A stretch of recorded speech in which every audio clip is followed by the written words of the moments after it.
Hello everyone and welcome to this week's episode of Against All Odds. My name is Daniel Coker, your regular host, and this week we're privileged to have a very special guest. She's so special, I flew in all the way from the US a day earlier than I should have just for this interview, and I've driven halfway around the M25 to go pick her. That should just tell you how important she is. And I'm sure we're going to have a fantastic time. Our guest this week is Rebecca Daramola. Rebecca is a trainee lawyer at Allen & Overy in London.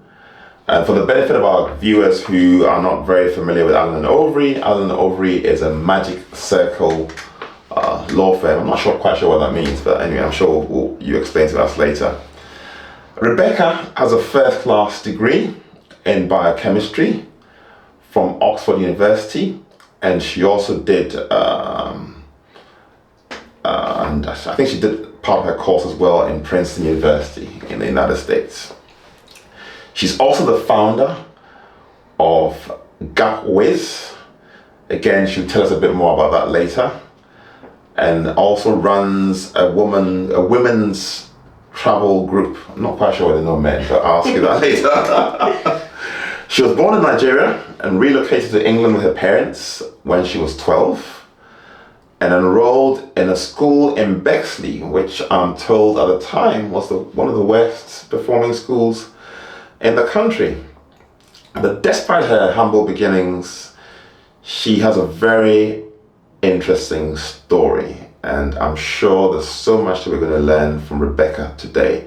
And just before we get into the conversation, for those of you who are watching for the first time, this is a podcast that I started a few months ago purely by accident, and the purpose of this podcast is to bring you inspiring stories like the one we're about to hear from Rebecca, just so that people can see that it doesn't matter where you start, but then with some guidance and with the right mindset, you can improve the outcomes of your life. And that's why we're doing this.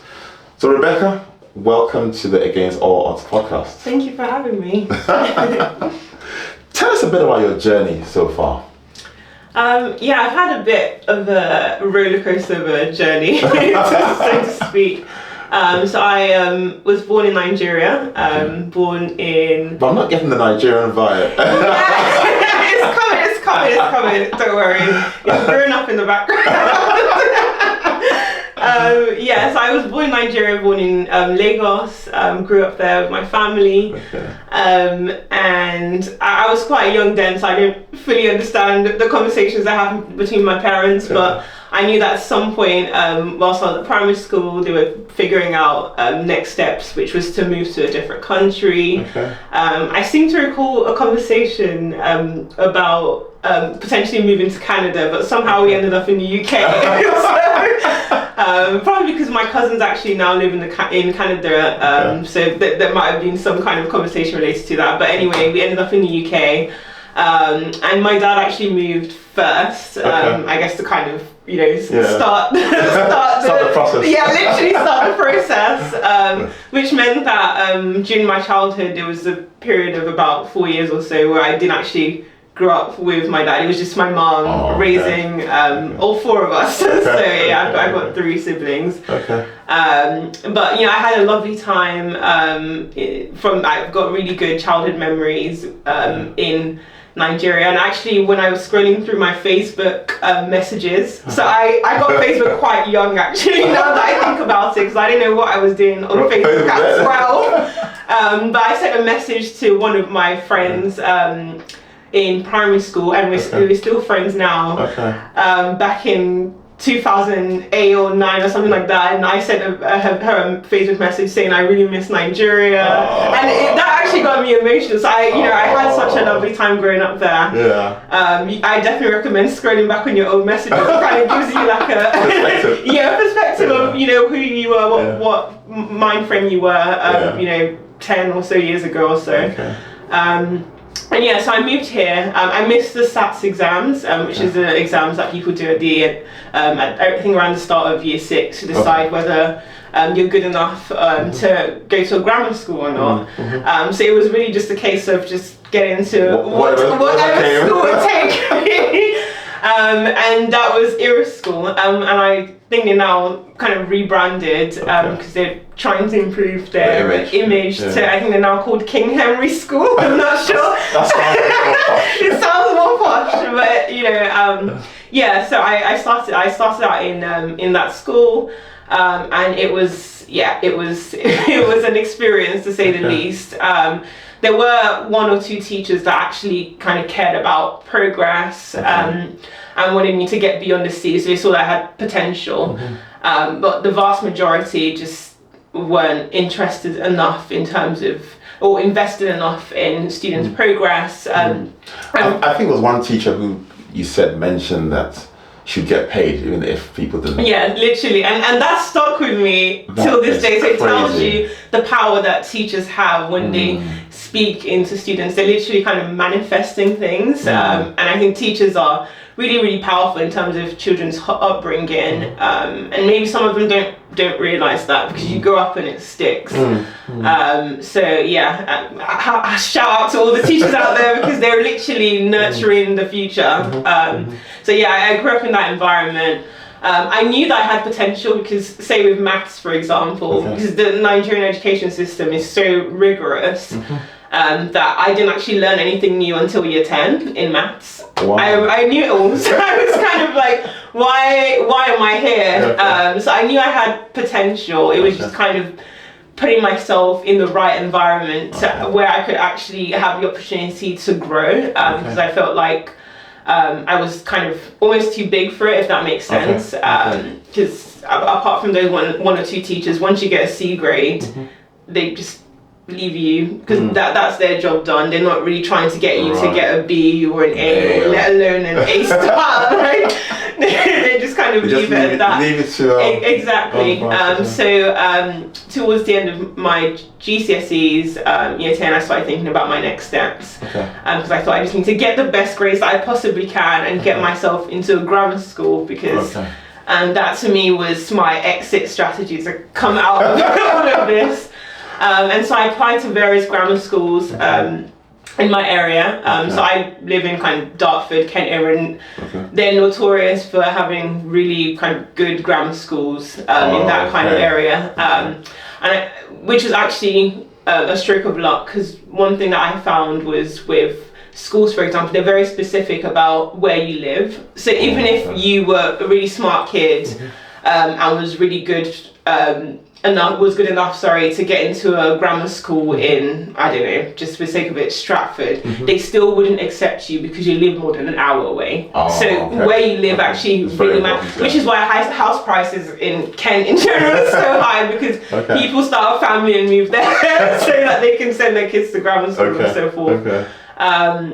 And so I applied to a couple of grammar schools.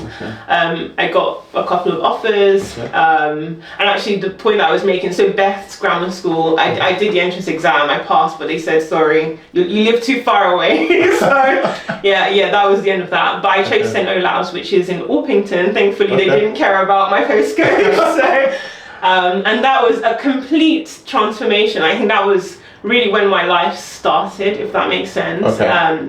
Because up until that point, I wouldn't say that I had kind of opportunities, like I had to work hard. I felt like I had to work hard for absolutely everything. Whereas now, opportunities were just being thrown at me.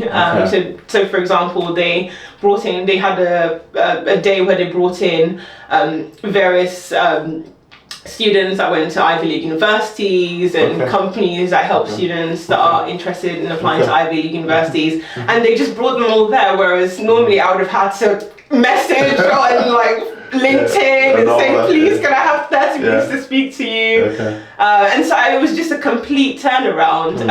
So in terms of revision resources, for example, I just went on Google, went on page 100 to find some good resources, whereas now they have a bank of everything that they just handed over to me. Exactly, I felt spoiled in comparison. Even when I was applying to Oxford, I had so many mock interviews, and that was completely out of the question if I'd stayed in ERIF school. So yeah, I think that environment actually allowed me to grow. Were there many people of colour? Yes, there are actually. There's a lot of Asians, and it's actually a boys' school, a boys' secondary school, but they have a mixed sixth form. But yes, there were a lot of Asians, probably about, not as many black people. Yeah, actually, now that I think about it, not as many black people, probably about 15%.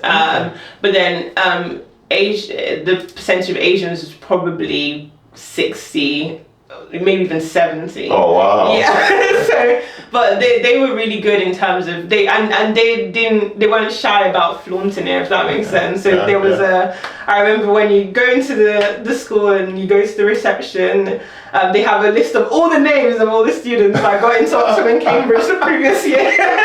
And that was around, say, 50, 60 a year. So that was a good handful, probably about 35 to 40% of students in each year. So it was really, if you wanted to get into Oxbridge, that was not a bad shout. So yeah, thankfully I did get into Oxford. Actually, funnily enough, because I maybe perhaps because I spent so long in an environment where my potential wasn't nurtured. I didn't actually start thinking I wanted to go to Oxford. I just wanted to go to a good university and, you know, like do Russell Group. Yeah, Russell Group University. But as I went on, I realised that actually I'm quite good at biochemistry and I actually enjoy it. And so I went to some open days. Again, that was with the support of the school, because I remember I went to one, and one of the ones that I went to was just purely kind of because of a partnership that links that they had together, and that was for a couple of days or so. So it really was an environment that helped me to grow. And I got the offer for Oxford to study biochemistry. And I had a blast, maybe not in final year because I had so many exams, but overall I really, really enjoyed my degree. It was a lot of hard work, but I expected it to be hard work. Was it a conditional offer you had from Oxford? Yeah, so you get a conditional offer around January. So the interviews are usually in December. They give conditional offers in January. Except if you've already got your A-levels, in which case it's unconditional. And then you just work really hard for the rest of year 13. Which you did, because you had 4 A. You had 4 A stars. Because I was like, okay, I think the requirements they asked was A-star AA, if I recall correctly.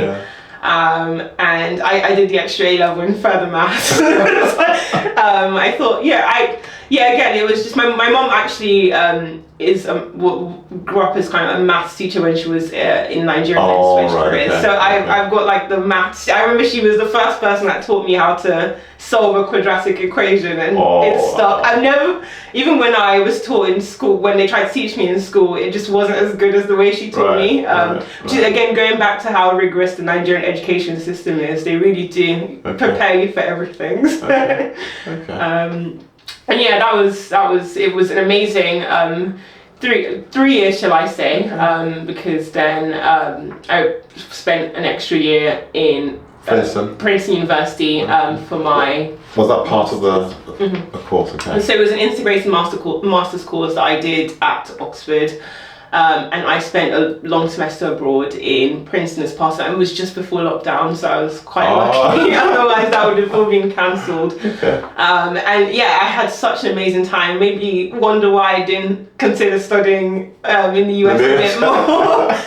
So I really liked perhaps because of the university I went to, Princeton's Ivy League, and they're known for kind of having that liberal arts, exactly. So they were very focused on being a well-rounded individual, and I really appreciated that. So I think one of the differences between the US universities and over here is that in the US, I believe people are encouraged to participate more in extracurricular activities. Whereas over here, it's more of study. Was that experience? Absolutely, and you can see that even in the application process itself. So when you're applying to a UK university, the personal statement is 80% why you're applying for the particular course you're applying for, and the other 20%, which I'm sure they don't really have a look at, is the other things that you do outside of that. Whereas in the US, you don't even have to declare what you want to study. You can just be undeclared and just talk about yourself as a person in the essay, and that's all they want to see. They don't want to see an academic essay. Not that doesn't matter, and the students at Princeton were definitely working really hard, but they just appreciate that there are soft skills that are probably more important in terms of getting you through life than your actual degree itself. And I think it's really good that they try to get students to have that kind of mindset from very early on, and view those soft skills and go out there and do things and interact with people, because when you're navigating through the corporate world, for example, you're going to have to network to get the best opportunities. I was speaking to a recruiter the other day, and she was saying that most jobs aren't actually advertised on LinkedIn, because they all get taken before it makes it to LinkedIn, and it's the people that are networking. Those are the people taking the best jobs. So those are skills that you need as an individual. So I think I really like the fact that they kind of had more of that focus. You couldn't walk around campus saying, "Oh, I just studied all weekend," for example. When you get a look from people saying, "I'm not sure about," that's not cool. That's not cool. Everyone was wearing the merch of the dance group that they were part of with pride, just around campus, and say, "Oh, you found this." It's a great way to start conversation when you're doing your laundry. It was great. And I got to travel as well. I must have gone to around probably 6 different states. I went to New York, Boston, Massachusetts, went to Philly, went to West Coast, California, and I went to French Guiana as well. just threw that in. Just might as well in Martinique. So it was a great 7 months or so. Okay. And you graduated with a first in biochemistry, as I said. How did that feel?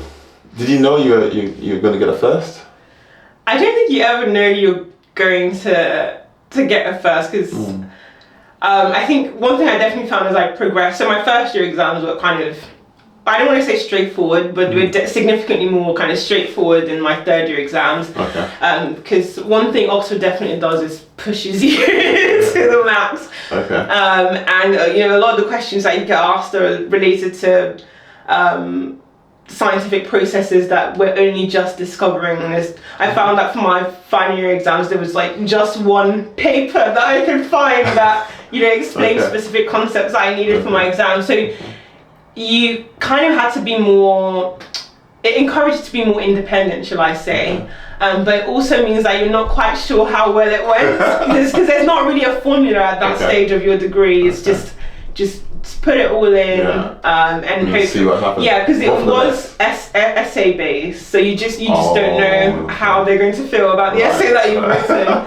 It wasn't like a multiple choice exam. And for your master's research that I did in Princeton, again, you don't know, because with science, people spend 20 years working on the same protein, so it's not necessarily, you won't necessarily have, not done well because your experiments didn't go well. It's more how if you went through the scientific process correctly, and more so often than not, it doesn't go well, and there's people that spend decades of their life working on one thing, and that's okay, and they're still at the top of their field. It's just, do you understand the science? And again, that's subjective, because you have to do a presentation of your findings. You have to explain why you chose specific controls.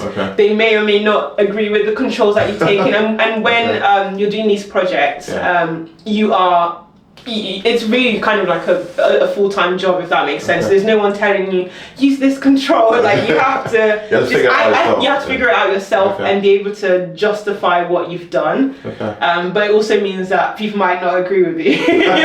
So there wasn't really a formula at that stage. So I didn't feel like I definitely got a first class exam. I knew I tried my best, but whether they would agree with my approach was, completely up to them. Yeah, it's quite interesting. The last few people that I've interviewed all had first class. I was at a first class in business studies, and it's quite interesting. But then in your case, was there any particular reason why you chose to do biochemistry? Because I know you said your mum was a maths teacher. You're probably good in science and related subjects. But was there any sort of thinking behind biochemistry instead of maybe like going to medicine or applied sciences or pharmacy, or because you seem to be very specific about this choice of biochemistry, and I'm intrigued as to why you chose to do biochemistry in Oxford. So my parents always encouraged me to do what I enjoy, and even to they didn't really care what field any of us end up in as long as it's making money, just like every other parent probably. Especially Nigerian parents. Especially Nigerian parents. But I did get people say, why don't you just study medicine? But honestly, there was one occasion where someone literally fainted whilst I was at sixth form, and I froze. They didn't need me in the hospital. I'm just bad with emergencies. I'm also part of the victim. I just don't do well with those type of situations. And I feel like you're going to have to do, except if you end up becoming more of a research doctor. But I knew I didn't want to go into research. But at that stage anyway, I just didn't know what I wanted to do next. Because I only kind of decided to go into law much later on in my degree. So that was not an option, and I just don't really do well with emergency situations in general. I feel like you have to be a certain kind of person, and I'm just not that person. I come from a medical family. My father used to lecture in a medical school, and I've got a sister, and actually a brother who are both consultants, and I don't know how they do it because I couldn't do it. I'd freak out at the sight of blood.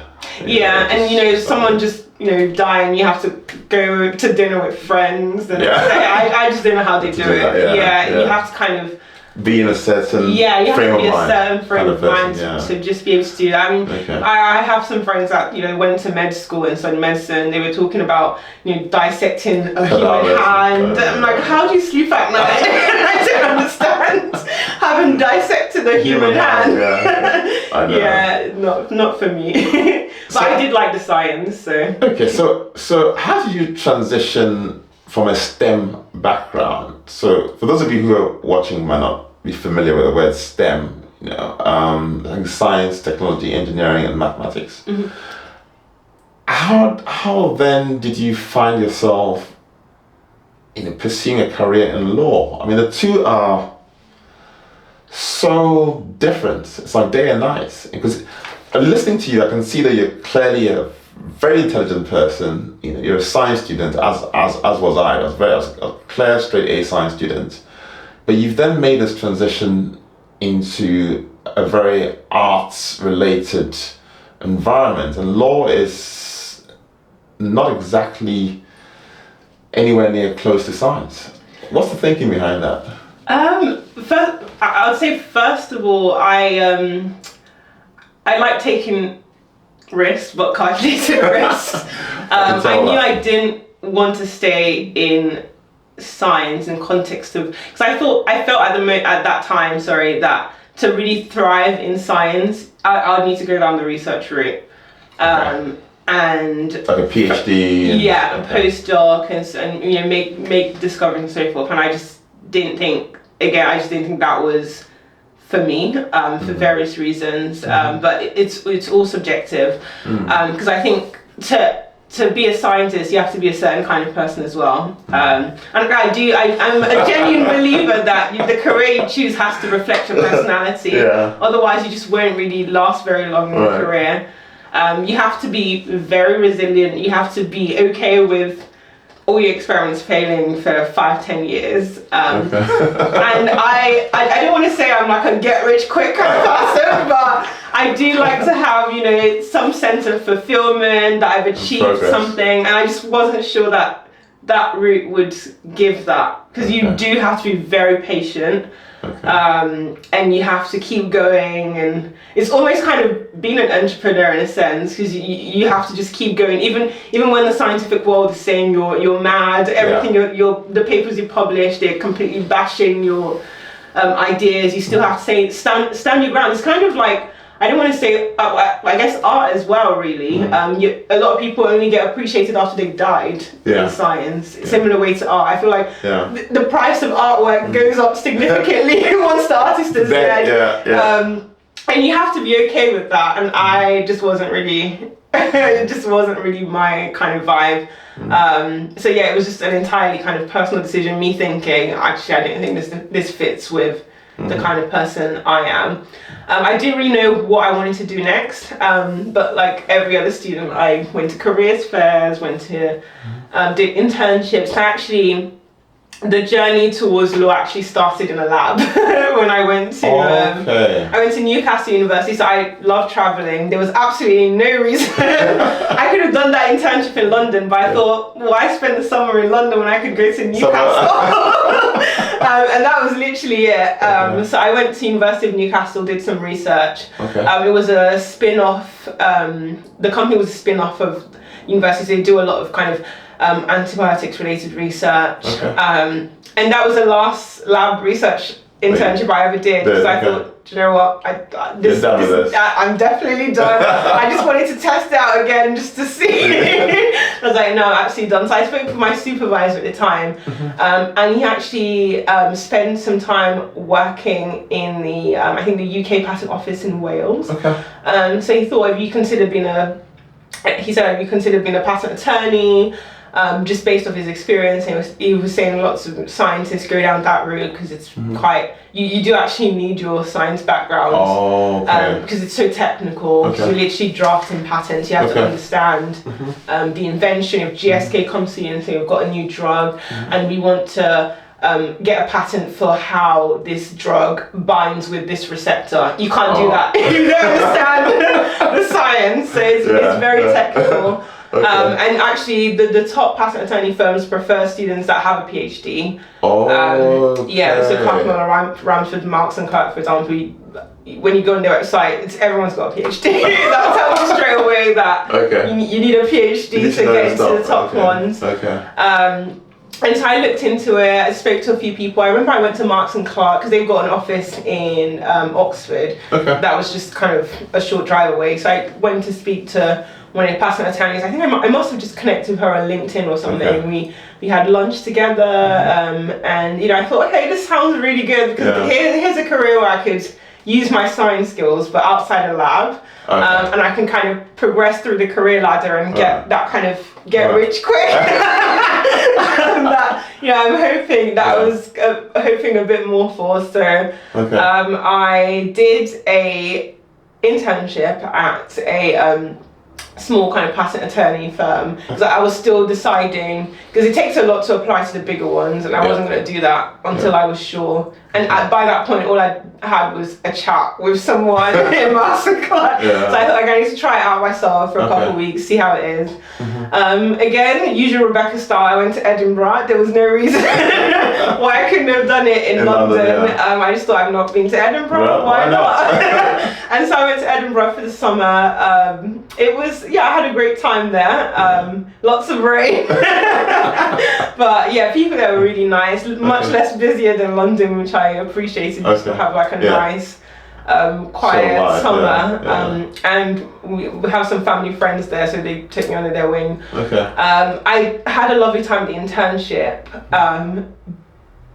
but around that time I was speaking to a lot of my friends in just in the law sphere, because law is quite a broad industry in that they recruit absolutely anyone. You don't have to have a law background. I think I know around half of their recruits didn't study law at university, because you can just do the GDL, the LPC. Actually, now I think they've now changed that to the SQE, which is 2 years, I believe, but it's still roughly the same time frame. In 2 years, you could start working and start your training contract. So I was kind of following what they were doing. They were telling me about all these companies. Well, that was my thought at the time. All these companies helping black people get into law, and I thought, okay. So it was Rare Recruitment, Aspiring Solicitors, and SEO London. Those were the three that I really kind of followed at the time, and all my friends in the legal world were following. And you know, being a student, they hosted lots of events with free food, so obviously I showed up.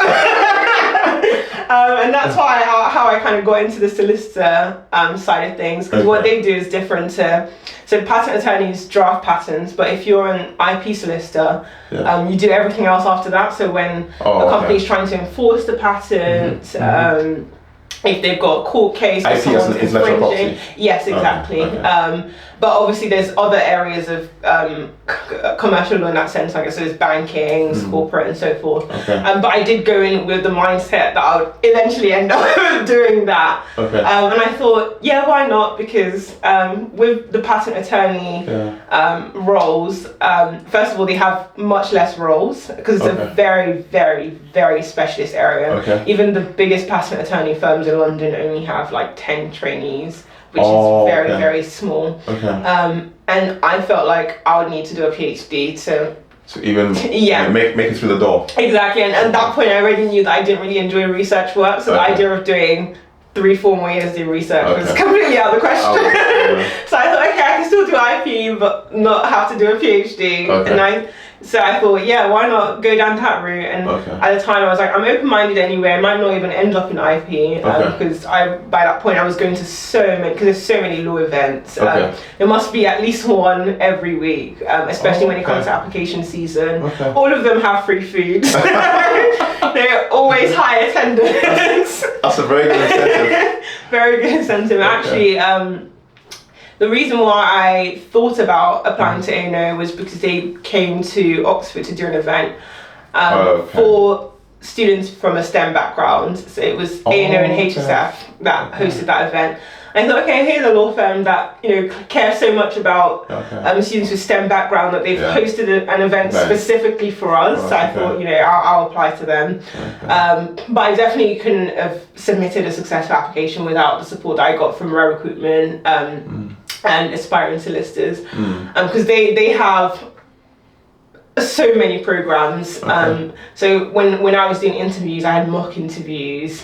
When I was submitting applications, I would send them the draft, they'll give me comments, they'll send it back. And I feel like when you're applying to firms like that, you do need that kind of service, which people pay thousands for. So because when you think about the percentage acceptance rates of these law firms, it must be below 10% certainly. So it's a very competitive field. And so did they sort of coach you as well on how to sort of fit in? Because when you actually make it through the door, because a lot of people I've spoken to have said that when you actually start your training contract, you've got to change your wardrobe, completely different environment, and appearance is important. The reason I ask this question is that for a young Black, Asian, or minority ethnic person watching this podcast, or for that matter anybody else, in the world in which we live now, people think that appearance doesn't matter, but then I think that in certain professions, more so than others, but in certain professions, appearance is actually critical. Because we've had some people from the 10,000 Black interns intern at a company that I work. And some of them, you can just tell from their appearance that nobody's spoken to them. And fine, they might have gotten an internship or whatever it is. But they just won't fit. They just don't have that. It just won't fit. I mean, I don't know if you understand where I'm coming from, but did you get such coaching, or did you, with these organizations that you're talking about, did they help you in that regard? I didn't get specific coaching for. I think most of the work is leading up to securing one. Contract. But I do recall I went to one event that was hosted by Aspiring Solicitors, which was how to convert a vacation scheme to a training contract. And that was more kind of, okay, you've got it, but how do you make a good impression? And that's where they covered things like that. But I think law is probably slightly different because I think to be successful in terms of getting a training contract, you would have had to speak to a lot of recruiters and go to a lot of events, because I think it is important to put yourself out there. And from going to these events, you do get a sense of how to dress, because you've been to so many of these corporate events. You see you might have been dressed inappropriately for the first one,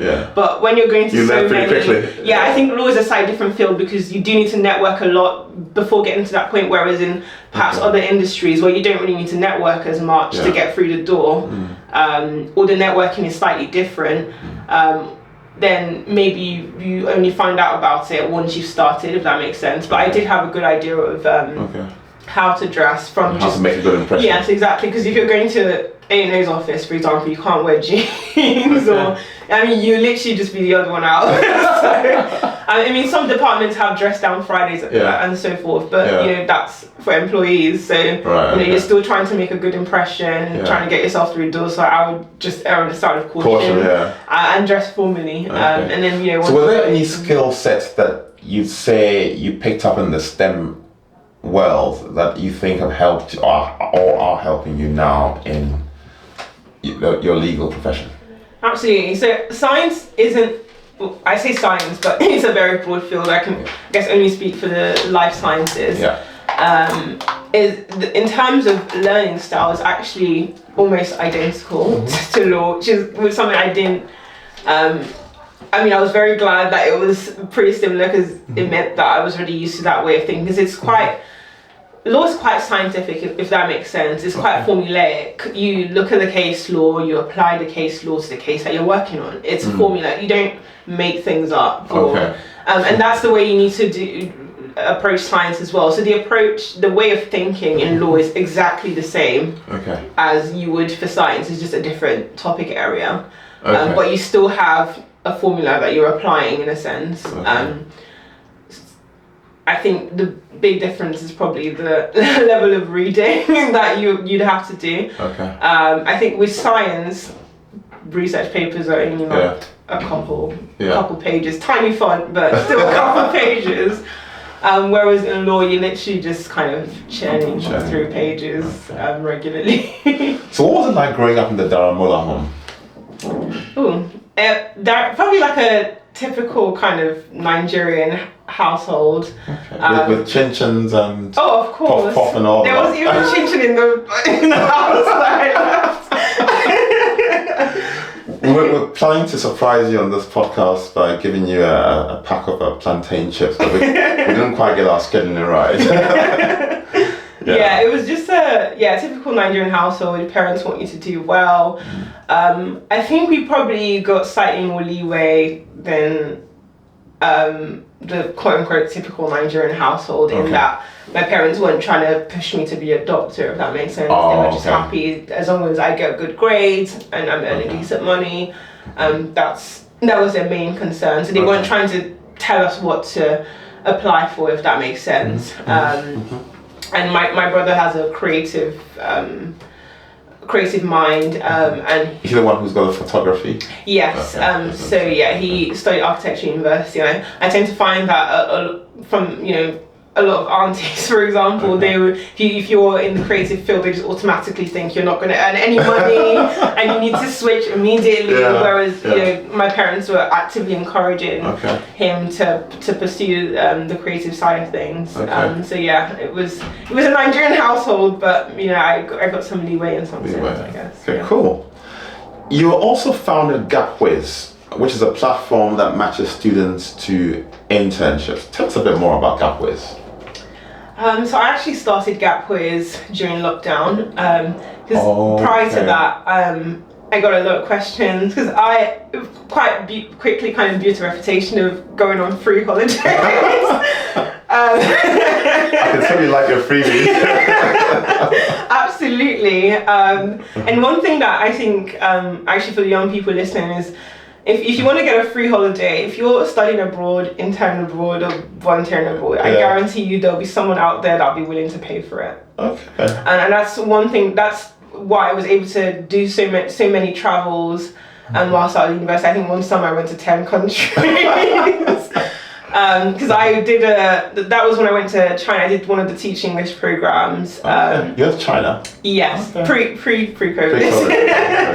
And the company was called Lovell, and there was another one as well called Kotoko. So if you're doing one of their programs, you're getting free accommodation, free food, and so forth, and you get lots of gifts as well.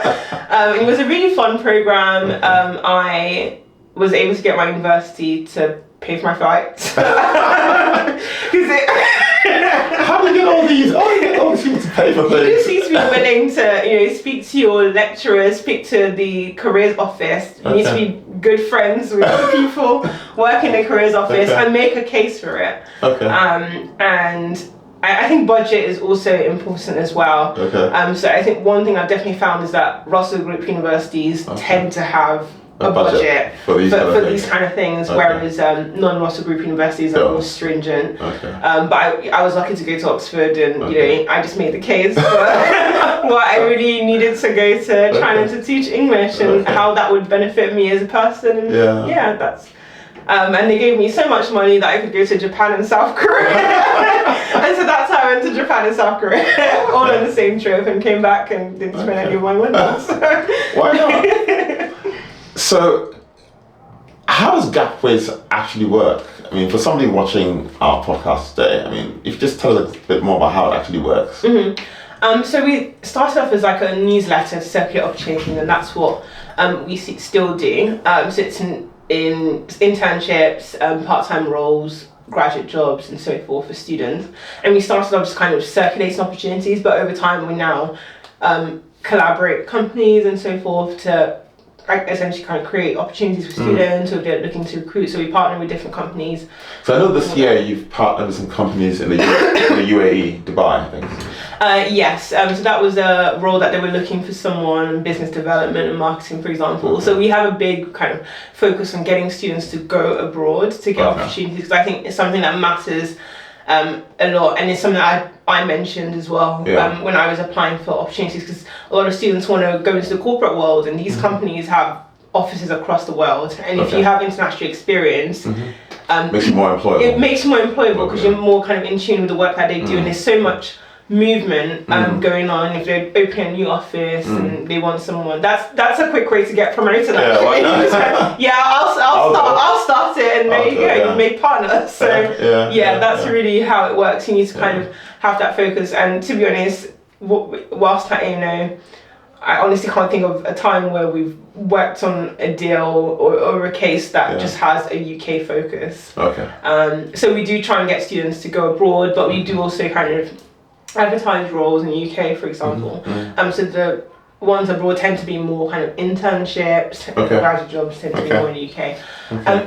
We also do kind of Q&A every now and again for students, where we kind of bring in industry professionals to talk about their experience, because it's something that GapWhiz is really what I thought I would have benefited from as a student, if that makes sense. So when I was at the crossroad of, I know I don't want to stay in science, what am I going to do next? I would have benefited from going to events where I could speak to people from as many careers as possible, so I could sample it out and decide which one's for me.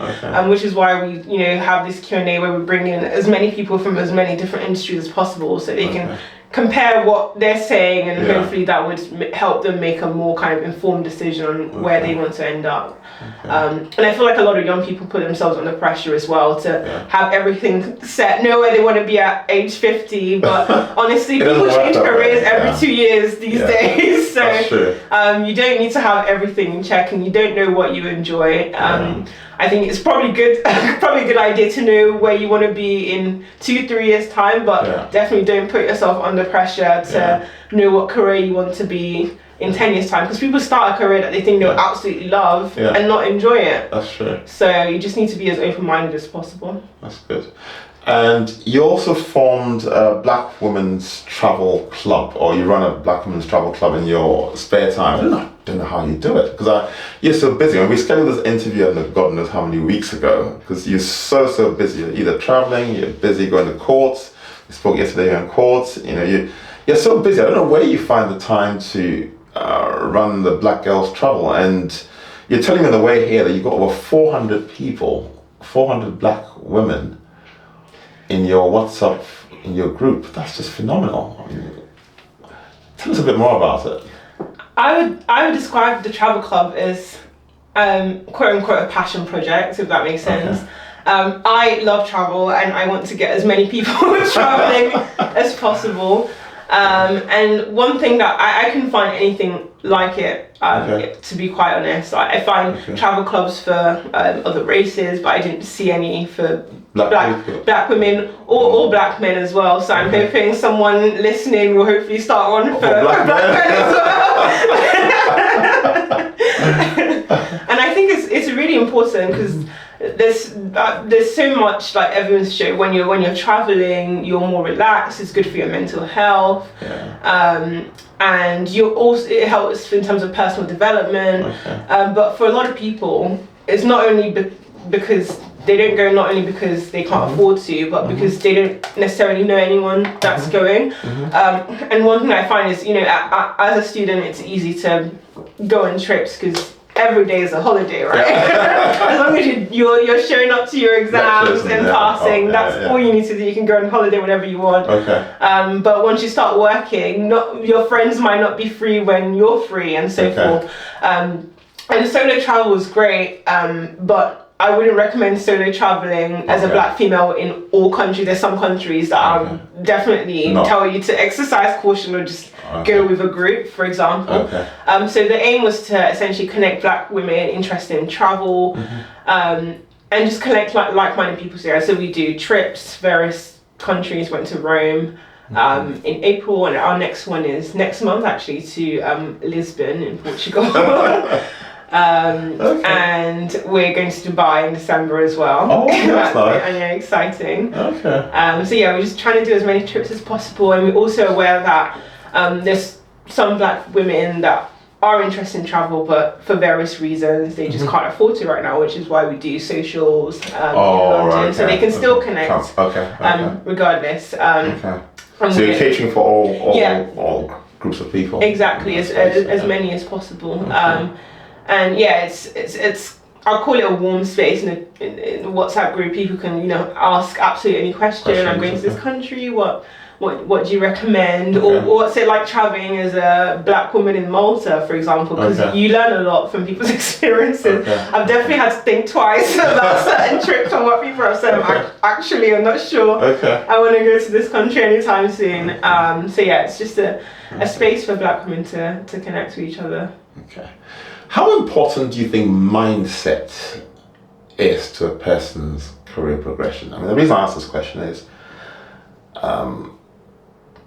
I've been interviewing a number of people, and a common theme that I'm picking up is the people who appear to have risen above the odds or have succeeded as BAME people, Black, Asian, minority ethnic people, tend to have a certain mindset, not a victim mindset, not an entitlement mindset, but a mindset that is grateful for opportunities that come their way, and a mindset that takes these opportunities and transform these opportunities into better outcomes.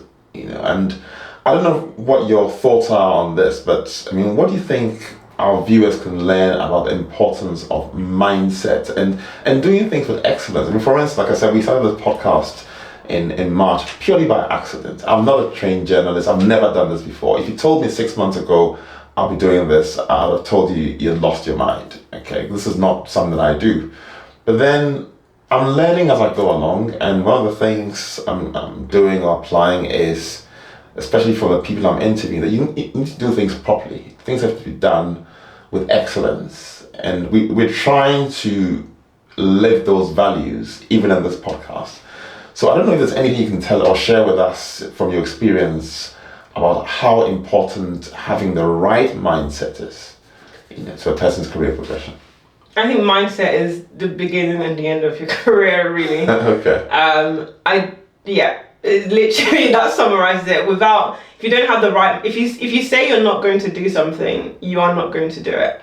And it's not a curse. It's just what you're not going. I've never heard anyone say, I thought I wouldn't do this, but I did it. It just doesn't work like that. It just doesn't work like that. I mean, I've heard people say, I'm not sure this will work out, but I'm going to keep trying, and it worked out. But not that they just, because the preparation that you have to put in to get yourself into a position where you're actually achieving it. Mm-hmm. That requires the right mindset. So if you're just not in that frame, then it's just not going to happen. Okay. That's what I would say. So if you want to achieve something, you have to get yourself. I mean, this is why I think it's so important to have an accountability partner, for example, or at least someone that you can speak to on a regular basis that are keeping you in check. Because sometimes people say they want to achieve something, but they haven't got the right mindset, or they haven't put the measures in place to actually, or create the environment where they can actually achieve it. Which is why I think, I mean, for other people it's for different reasons. Perhaps because growing up they just were in an environment where they were just told literally told what to do, or like in an environment where they weren't encouraged to push themselves or think I can do it. Because I think, you know, that really matters. Say, in school, for example, I was definitely not in the right environment where I was told that I could do it. I was told that I couldn't do it. So it was quite the opposite. So there are, you know, various factors, but I think to achieve something, you do need to have the right mindset. And if you need to get out of an environment that's not helping you do that, then do that as soon as you can. So it sounds like, just dovetailing back to what you just said, it sounds like from your experience in Everett School, you moved to St. Olaf's in Orpington, and suddenly the environment was different. The people were different, because, you know, Asian people think different. There's a guy I'm going to be interviewing, a guy called Ash Bhopal, very successful Asian businessman in the UK. And I mean, his thinking is different, and I think sometimes people need to realize the importance of environment. You know, who are your kids hanging around with? You know, who are you hanging around with? Because you tend to become like the people you're hanging around with. There's a guy I will be interviewing as well, a guy called Rashan Kher. He's dyslexic and grew up in Camberwell and Peckham. But then his parents realized that for him to have a better outcome in his life, he would have to change schools. So they moved him to a school, surprise, in Kent, somewhere in Kent. And today Rashan is a top tour music producer, he manages a number of very successful tourists and all that.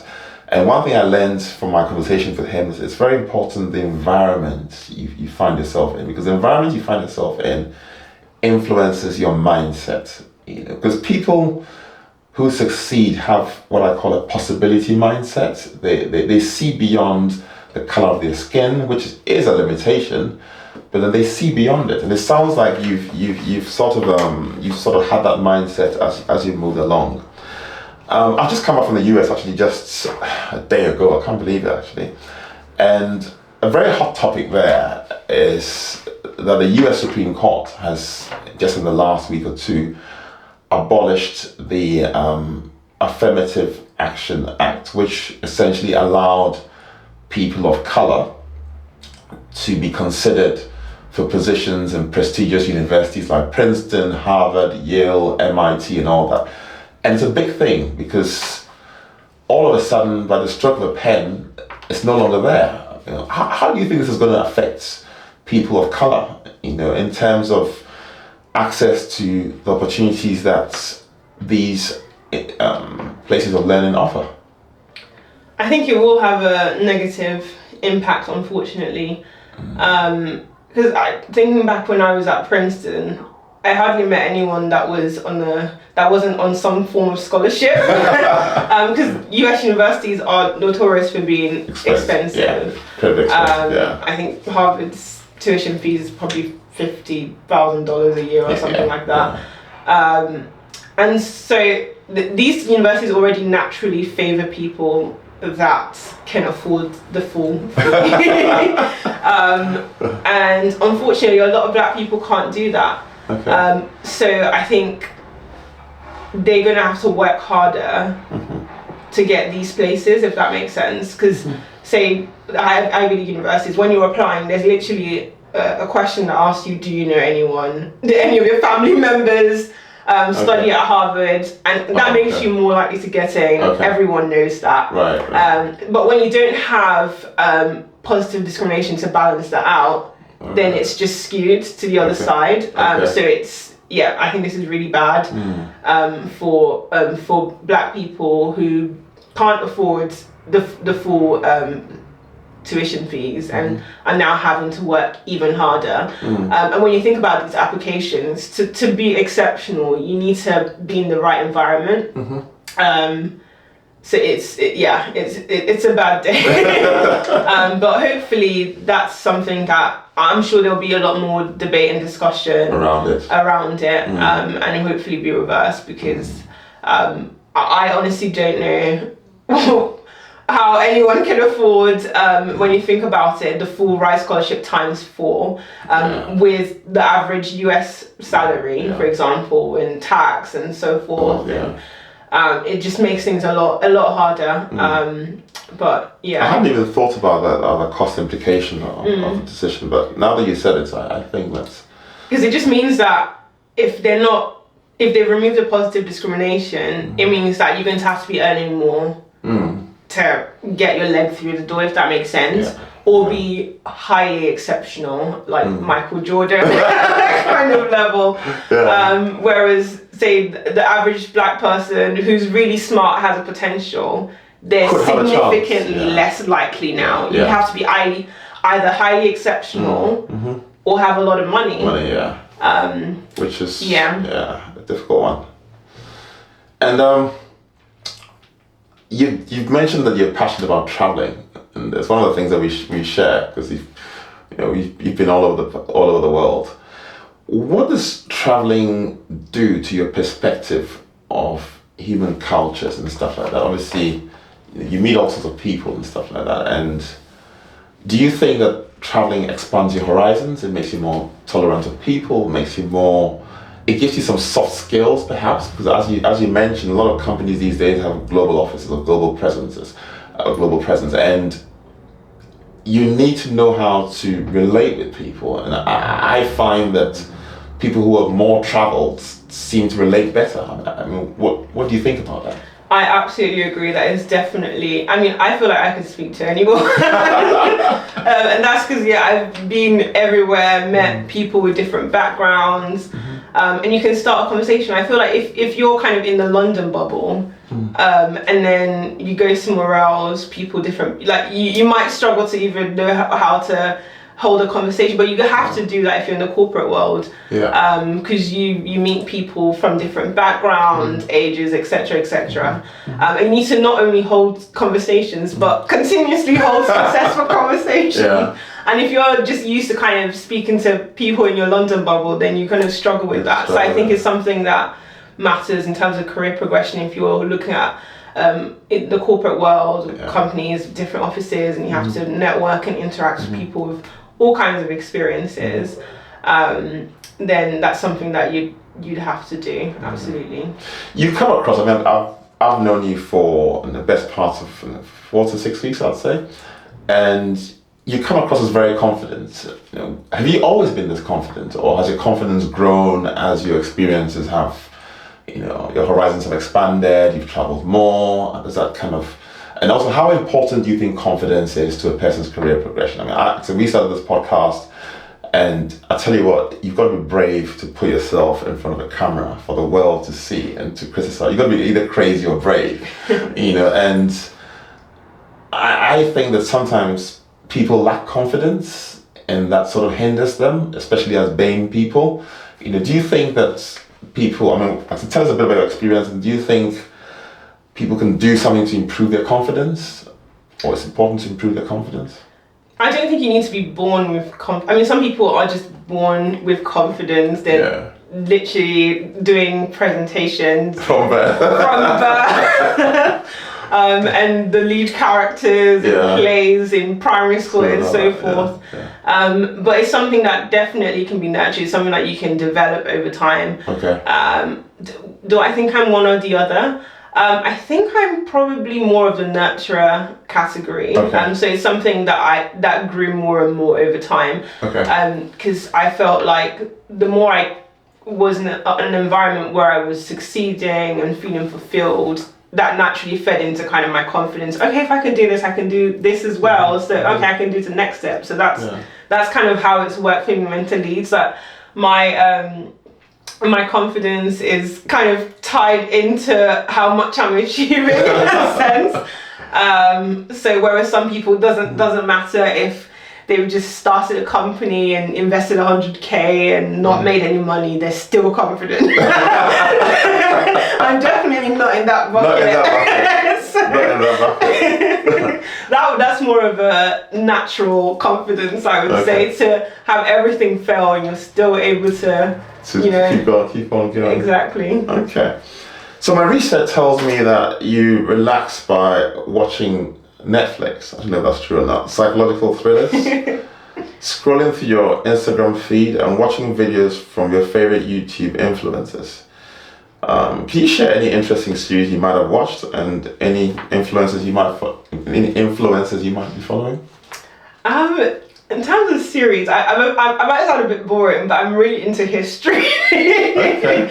So I've probably watched all of the historical related dramas in Netflix, and I'm always trying to get more people to watch them because they're really good. And it's really strange because I think with some schools you can do both history and geography, but with various schools you have to do history or geography. And I chose geography. So I didn't actually do GCSE history, but I could tell you all about Tudor England. You name it. Like I've just the series that I've been really into most recently is the one that Netflix did on Cleopatra, and because of a lot of the controversy that it had in the news about the uproar, people saying that Cleopatra wasn't black. And that got me, well, I'm going to have to watch that then because Cleopatra's black.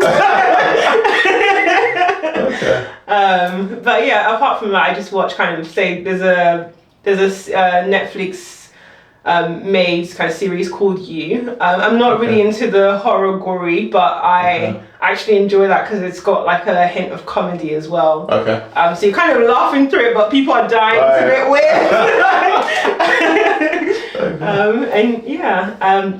In terms of YouTube, I watch quite a few influencers. I'm probably like a kind of typical black girl watching like Mariam Musa press podcast and Adela Petre and Grew Up on Nella Rose. I find a lot of humor in that. That's very interesting. I watched actually when I was in the US last week, my hosts told me about a film on Michael Jordan which had just come out a few months ago on Amazon Prime, and I recommend that people watch it. It's just called Air, and it talks about how Michael Jordan negotiated his marketing agreement with Nike, because it's really, really remarkable. And at the end of it, Michael Jordan's mother, who was very instrumental in the negotiation, mentioned that the reason why they chose to go with Nike was the fact that Nike was the only company that came to the presentation and had a black person in that meeting as a senior manager, so they could identify with him. There might be people out there who might be thinking, what's all this about? What's all this BAME argument about? Why are these people talking about color and all that? But there are benefits to be earned and to be attained by companies that promote people of color, to senior levels. So yeah, let's see where this goes. So Rebecca, how do you define success for yourself? How do you define success? How do I define success for myself? Yeah. So I'm not into star signs, but I'm a Virgo, and I've been told that Virgos are really harsh on themselves. And I'll definitely say that is the one Virgo characteristic that is reflective of me. In that when I achieve something, I do kind of very quickly move on to the next thing, like, okay, this is the next thing to do. And then one thing that I've tried to do more of, like reflect on myself is to appreciate the moment when I have achieved something. Okay. Spend a bit more time appreciating I've achieved it before kind of jump into the next challenge. Okay. So what that means is that when you ask me what I define as success, I will have to say that I've got so much more to achieve. So I definitely wouldn't say that not that I wouldn't say that I haven't achieved anything, but I just feel like I've got so much more ahead that I'm not even thinking about the idea what of you've done before. Exactly. That's a very good answer. Have you had any mentors in your life, people who've kind of helped you along the way, people who've pointed you in the right direction? And how important do you think it is for people to have mentors? Yes, I've had different kind of, I guess, short-term mentorship in different, depending on what I'm trying to achieve. So when I was applying, deciding whether to go into law, for example, I spoke to a lot of people, and they kind of offered support because they were already in the field, especially people that, I try to reach out to people that are in the science field and then converted into law, because I think what they'll have to say would be more relatable. More relatable, yeah. Exactly. And I think relatability is really important when I look for a mentor as well, because if there's a black woman there, I'd rather speak to her, because I feel like what she has to say would be more reflective of the challenges I would have to face in terms of my journey to wherever path that I'm going on. I think mentorship is very, very important. I'm now at a phase, for example, where I'm deciding in terms of what kind of lawyer I want to be. So I'm now kind of thinking more about, okay, who do I need to speak to, and you know, what kind of support can I. So I think it's an ongoing thing. If you're trying to achieve something, you probably want to be speaking to as many people as possible. So yeah. So you've recently been introduced. Actually, the way we met, for the benefit of our viewers, was through a guy called Ray Ndovu. Ray is the founder of the Black British Golfers Association. And actually, straight from the shoot, we're going to watch the Live Golf event at Centurion Golf Club around the corner. How important do you think it is for BAME people to engage in intentional networking? I know you kind of touched on it earlier, but so I travel all over the world to play golf, and for me, golf is not just about the game, but the people that you meet and the relationship that you cultivate, you know, as part of the process. And these are all soft skills that kind of help you in the corporate world. How important do you think it is for people to engage in intentional networking? I think it's very, very important to engage in network, because the best opportunities are through networking.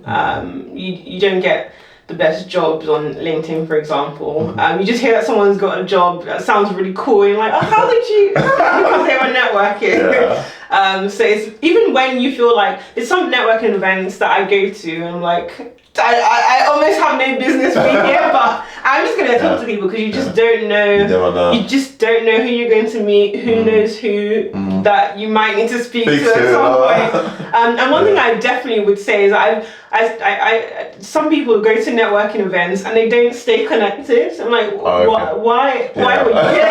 What have you achieved? Like, you need to connect on LinkedIn, or depending on your event, connect on Instagram or whatever, because that's how you stay connected. You see people do a post and you say, actually, this is something that it would just click with you, and then you just start talking. So it's really important to just stay connected and be intentional with your networking. And even if you feel like there's not really much, just go anyway, because you just don't know who knows who. So just as we wrap up this conversation, have you had any setbacks or adversity that you've had to overcome in your career? And what advice can you give to people watching, our viewers watching, on possibly on handling adversity? I think resilience is a key skill to overcome adversity. It's something that's always, I think, for everyone, a work in progress. Some people have more of it than others. We're very much established that I don't have a lot of it, because I left science, just the idea of not achieving anything for years on end. But I think the more resilience you have, the more you're able to overcome adversity. And also don't compare yourself with people, your own journey. Because the minute you start comparing yourself with your friend or someone you know, that's when it all starts. You start to feel less of a person. Focus on you, because no one's had the exact same experience. Like what you had to go through growing up, or what you had to go through to get to where you are is not the same. Like you're comparing yourself to someone that may have had everything thrown at their feet. It's just not the same. It's not the same race. So just stay on your lane, keep focused. It was actually during lockdown, someone shared a post which I think I still kept on the notes section of my phone, where they showed the ages that various founders of various companies started their companies. I think it was founder of McDonald's founded it at 52. So don't feel like there's a time kind of ticking off. Like it doesn't matter when you start your business. Just start what you want to start. Don't feel like, oh, but I should have done this when I was. Just start. You're on your own lane. Don't compare yourself to anyone, and just be on your own lane. And that's great advice. Rebecca, what do you think about this podcast and what we're trying to do? I think what you're doing is absolutely amazing. It's something that everyone needs, just kind of reflecting on themselves. Like even just talking to you, like, talking about all the people that you've got lined up and the podcast series that you've done so far.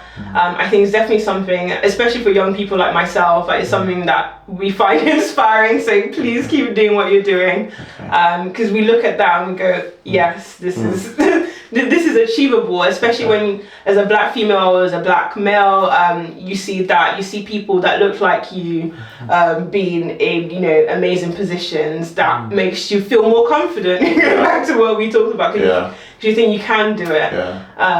So please do keep doing what you're doing. That's great coming from you. We have a tradition on this podcast where we give our guests an opportunity to say thank you, perhaps to anyone of their choice. And at this stage, I'd like to ask who you'd like to dedicate this podcast to, this episode to.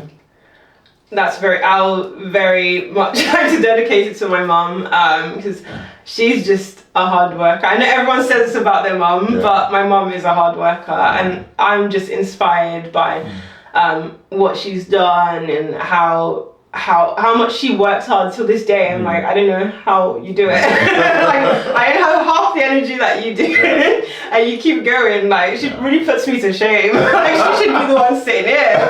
So, definitely want to dedicate it to her, because I find her inspiring, and her work ethic is something that I'm still aspiring to. So. Well, Rebecca, thank you very much for your time. I've thoroughly enjoyed this conversation, as I'm sure my viewers have, or our viewers have. And I look forward to spending the next few hours with you watching the Live Golf.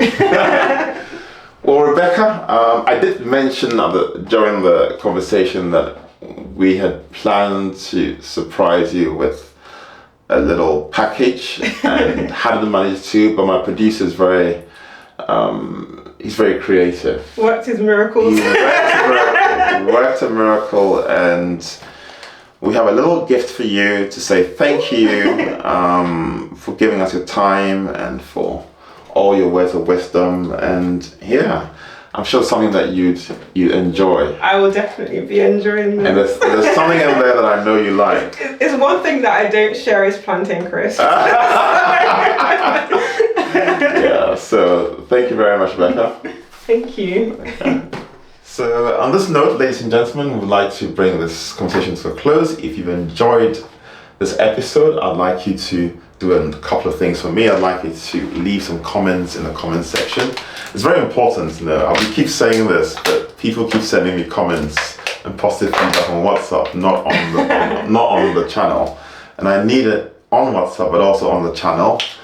Secondly, I'd like you to like this video, and if you haven't already subscribed, I'd like you to subscribe. I think we're close to almost 500 subscribers in a matter of a few months. In case you're thinking that's an easy task, I'll ask you to give it a go and see that getting 500 subscribers in 3 months is no mean feat. It actually validates what we're doing, and it actually spurs us on to keep bringing more and more people like yourselves on. So please subscribe, and then also share this content with your friends, your family, your loved ones, And I believe that together we'll build a solid platform. And just before we close, my producer's not going to be very happy with me, but there's a few people who've helped us along the way. I just want to say a very big thank you to them.